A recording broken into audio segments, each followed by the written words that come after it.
आज मैं सचिन अपनी बात कैमरे के सामने रखना चाहता हूँ और इसमें बात करते हुए मैं आपको बता देना चाहता हूँ कि देश आज से आज़ादी के समय के पहले टाइम की बात करें तो उस टाइम अंग्रेज़ थे तो कुछ लोग ग़ुलामी दास्ता से वैसे पहले भी थे, जो मैं नाम नहीं ले सकता, आप समझदार हैं समझ जाएंगे। वो अंग्रेज़ों को कल भी सही बताया करते थे, नहीं अंग्रेज़ सही हैं, अंग्रेज़ों ने सही किया, अंग्रेज़ हमारे लिए ये लाए, अंग्रेज़ हमारे लिए ट्रेन लाए, अंग्रेज़ हमारे लिए IAS ऑफिसर। ठीक है, वो आज काम आ रहे हैं, वो सही है, आता है, किसी का किया हुआ आगे तो फलता ही है। और आज अपन देख सकते हैं IAS और रेलवे अपने लिए फलदायी साबित हुई, इसमें कोई दो राय नहीं।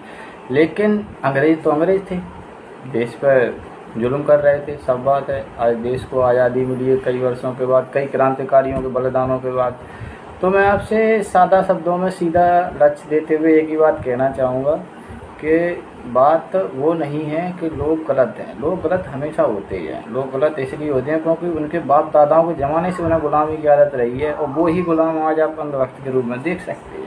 बिल्कुल वो ही है, कुछ नहीं बदला, बाप दादाओं को खून है, आगे चलता आएगा। जो आदमी क्रांतिकारी है वो क्रांति में हमेशा शामिल रहा है, चाहे उसे पहले भी गद्दार कहा गया है। अब इस बात में मैं आपको समझाने का प्रयास करूँगी, जो कल के समय अपनी क्रांति में भाग ले रहे थे 1857 जैसी में, तो अंग्रेज़ों की तरफ से उन्हें पता क्या कहा जाता था, आप जानते हो, आतंकवादी, देशद्रोही, गद्दार। तब भी उनको यही मिला था।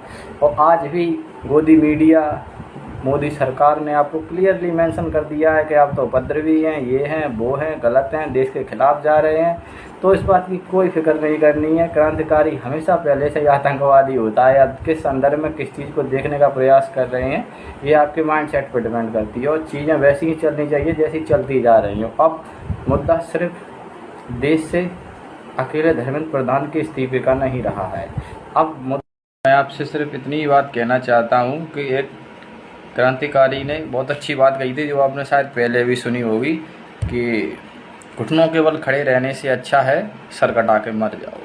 मतलब मैं ये नहीं कह रहा कि आप हर हाल में क्रांतिकारी हो जाएं। क्रांतिकारी होने से तात्पर्य मेरा ये है कि आप अपने हक की लड़ाई लड़ना सीखें। आप गलत को गलत नहीं कह सकते, सही को सही नहीं कह पा रहे हो तो आपको कोई अधिकार नहीं इस देश में रहने का, आप देश के लायक ही नहीं हो। जैसे कि आप किसी भी कार्य के लिए पैसों पर काम कर रहे हो, सिर्फ करते जा रहे हो जीविका उपार्जन के लिए, और आप अपने देश के हित में नहीं बोल पा रहे हो, तो सिर्फ एक पशु के समान है और इससे ज़्यादा कुछ नहीं। आपका माइंडसेट कुछ काम करता ही नहीं है। मैं तो आपसे कहूँगा, आप अपने ज़्यादा कुछ मत कीजिए, ज़्यादा नहीं, बस मैं इतनी आपसे गुजारिश करूँगा कि आप गलत को गलत कहने का दम तो रखें। इस बात में ना आप, मैं सीधा कह दूं तो आपको अंधभक्त नहीं रहना है। सबसे पहले देश, उसके बाद पार्टी, कोई भी हो, क्या कांग्रेस हो, BJP हो, आम आदमी हो या